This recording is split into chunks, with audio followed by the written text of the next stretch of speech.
அல்லேலூயா. அங்கே இருக்கிற கோயில்களுக்கு கடந்து போனோம். எங்கெல்லாம் இந்து கோயில் இருக்கிறோ எல்லா இடத்துலையும் போய் எங்கள் அம்மா பயங்கரமாக முறையிடுவாங்க. ஏன்னா எங்களுக்கு இப்படிப்பட்ட ஒரு நிலைமை வந்தது.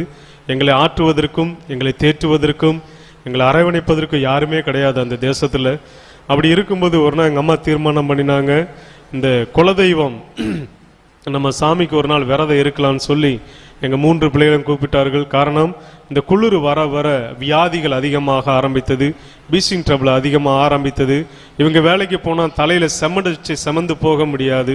இப்படிப்பட்ட கொடிய ஒரு நெருக்கத்தில் நாங்கள் தள்ளப்பட்டோம். வாழ வழி தெரியல, என்ன பண்ணுறதுன்னு தெரியாமல் இருக்கும்போது எங்கள் அம்மா தீர்மானம் பண்ணி ஒரு நாள் 70 ரூபாய், கிட்டத்தட்ட 31 வருஷத்துக்கு முன்பாக ஒரு 70 ரூபாய் கொடுக்கும்போது அந்த 70 ரூபாய் ஒரு 1000 ரூபாய்க்குள்ள ஒரு மதிப்பு. அந்த 70 ரூபாய் கொடுத்து என்கிட்ட சொன்னாங்க, வீட்டுக்கு பின்னால் சேமங்கிழங்கு இருக்கு, அந்த கிழங்கு பன்னி தோண்டுது, பன்னி சாப்பிட்டு போயிடுறதுனால அந்த கிழங்குக்கு விஷம் வைக்கணும். இந்த 70 ரூபாய் விஷம் என்பது பயங்கரமான கொடிய விஷம். அது கேரளா கவர்மெண்ட் கிட்டத்தட்ட 22 வருடங்களுக்கு முன்பாக தான் அது சிசி கூட தடை பண்ணினாங்க. அந்த விஷம் சைனேட்டை விட பயங்கரமாக இருக்கும். ஒரு ரத்த காயம் பட்டா கூட அது உடனே இறந்து போயிடுவோம். அந்த விஷம் பட்டா அவ்வளோ பெரிய கொடிய விஷம். அது காட்டு பன்னிக்காக மட்டும் வைக்கக்கூடிய ஒரு விஷம். அது சின்னதாக ஒரு டப்பாவில் இவ்வளோதான் இருக்கும். அதை குழி தோண்டி அந்த பன்னிக்கு வைப்பாங்க. அந்த உள்ள மண்ணுக்குள்ளே போட்டு இந்த மண் அந்த பன்னி போய் தோண்டுச்சுன்னா ஒரு மாதிரி புகை மாதிரி வரும். இந்த புகையை அடித்தாலே பன்னி அவுட் ஆயிரும். அல்லேலூயா சொல்லுங்க. அவ்வளோ பெரிய கொடிய விஷம். இந்த விஷத்தை வாங்கிட்டு வர சொல்லி என்கிட்ட சொன்னாங்க. என்கிட்ட 70 ரூபாய் கொடுத்து விட்டாங்க. எங்கள் அக்காவங்கெல்லாம் மேலே வீட்டில், எங்கள் சித்தி வீட்டில் விளையாட போயிட்டாங்க. கீழே எங்கள் அம்மா வீடு மேலே இருக்குது, நாங்கள் கீழே விளையாட வந்துட்டோம். என்னை மட்டும் கூப்பிட்டு சொல்லிட்டு சொன்னாங்க, இன்னைக்கு நம்ம குலதெய்வத்துக்கு விரதம் இருக்கிறோம், நம்ம சாமியை நம்ம கும்பிட போகிறோம், அதனால நீங்கள் காலையிலேருந்து பட்டினியாக இருக்கணும். கடைசி நேரத்தில் 3 மணிக்கு மேலே தான் உங்களுக்கு சாப்பாடு செய்வேன், அதுவும் தேங்காய் சாப்பாடு செஞ்சு கொடுப்பேன். இன்றைக்கி சிக்கன் பிரியாணி மட்டன் பிரியாணி மாதிரி அன்றைக்கி தேங்காய் சாப்பாடுன்னா எங்களுக்கு ரொம்ப பிடிக்கும். அப்போ தேங்காய் சாப்பாடு செஞ்சு கொடுப்பேன்னு சொன்னாங்க. சரின்னு சொல்லிட்டு நான் கீழே போயிட்டேன். இந்த 70 ரூபாய் எடுத்துக்கொண்டு கடையில் போய் மருந்து கேட்டேன். நான் ரொம்ப சின்ன பையலாக இருந்தபோது அப்பவுமே நல்ல பேச்சு திறமை. அப்போது அவன் கேட்டா, நீ எந்த ஊருன்னு கேட்கும்போது நான் இடம்லாம் சொன்னேன். எங்கள் வீடு இங்கே இருக்குது, எங்கள் அம்மா தான் வாங்கிட்டு வர சொன்னாங்க, நீங்கள் இந்த விஷத்தை எனக்கு கொடுக்கணும். அப்போ அவர் என் கையில் சின்ன பையனாரு கொடுக்கல, உங்கள் அம்மா வர சொல்லுன்னு சொன்னார் அந்த கடைக்காரரு. நான் சொன்னேன், எங்கள் அம்மாவுக்கு கீழே மேலே ஏறி போனால் ஒரு மூச்சு திணறல் உண்டாகும், அதனால் எங்கள் அம்மா நடந்து வர மாட்டாங்க, அதனால் நீங்கள் கொடுத்தீங்கன்னா பன்னிக்கு வைக்கிறதுக்கு எங்கள் அம்மா வாங்கிட்டு வர சொன்னாங்கன்னு காசு கொடுத்தேன். அந்த விஷத்தை அவர் என் கையில் கொடுக்கல, கடையில் வேலை பார்க்குற ஒரு ஐயா கையில் கொடுத்து, இவன் வீடு எங்கேன்னு பார்த்து வீட்டில் பெரியவங்க இருந்தால் அவங்க கையில் என்ன செஞ்சிடணும், நீங்கள் இதை கொடுக்கணும்னு கொடுத்து விட்டாங்க.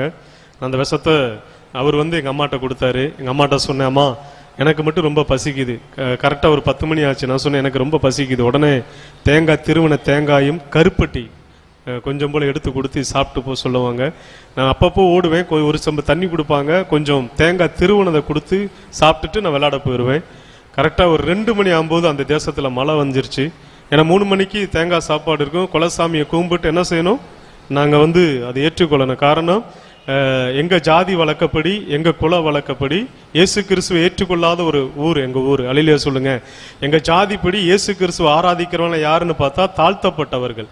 அந்த தாழ்த்தப்பட்ட ஜாதியில் இருக்கிறவன் தான் இயேசுவை ஆராதிக்கிறவன். பைபிள் எடுத்துட்டு எங்கள் ஊருக்குள்ளே போக முடியாது. அப்படி வந்துட்டு போனவங்களெல்லாம் கட்டி போட்டு போலீஸ்காரனை உள்ளே வர முடியாது. அவ்வளோ கொடூரமாக எங்கள் தாத்தா எங்கள் சித்தப்பாலாம் ஊழியக்காரனை அடிச்சிருக்கிறாங்க. அல்லேலூயா சொல்லுங்க. இந்த ஊழியக்காரன் யாராவது ஒரு கிறிஸ்தவன் ஊருக்குள்ளே இருக்கிறான், ஒரு பைபிளை தூக்கிட்டு வந்துட்டான்னா நாங்கள் ஓடி போய் சொல்லி கொடுத்துருவோம் ஊர் தலைவர்கிட்ட. ஊர் தலைவருக்கு பிடிப்பாரு, எங்கள் சித்தப்பா எங்கள் அப்பா எங்கள் தாத்தாலாம் சேர்ந்து அடிக்கிறதான் வேலை. அல்லேலூயா சொல்லுங்க. இப்படிப்பட்ட கொடிய சாபத்துக்குள்ளே பிறந்து வளர்ந்தோம் நாங்கள். அதனால சொல்கிறேன், இந்த நிலைமை எங்களுக்கு வந்த போது அந்த கேரளா பகுதியில் அந்த அன்னைக்கு குலசாமிக்கு விரதம் இருந்து இந்த சாப்பாடை சாப்பிட வேண்டிய சூழ்நிலை எங்களுக்கு வந்தது. கரெக்டாக 2 மணிக்கெல்லாம் மழை பெஞ்சு. காரணம், எங்கள் அம்மா சொன்னாங்க 3 மணிக்கு தான் எல்லாத்துக்கும் சாப்பாடு. 2 மணிக்கு அந்த சாட்டல் மழை வர ஆரம்பித்தது. மஞ்சு மூட ஆரம்பிச்சிருச்சு அந்த எஸ்டேட்டை. நான் கீழே விளையாண்டுக்கிட்டு நானும் எங்கள் அக்கா 2 பேரும் மேலே போயிட்டோம். அப்போது சோறு வெந்துக்கிட்டு இருக்கு. எங்கள் அம்மா சொன்னாங்க, கொஞ்சம் நேரத்தில் சூடாக சாப்பிட்றலாம் அப்படின்னு சொல்லிட்டு அந்த சோறை வேகும்போது வெந்து இறக்கி கீழே வச்சுட்டு கருப்பட்டி நல்லா வெட்டி அதில் போட்டு கிண்ட ஆரம்பித்தார்கள்.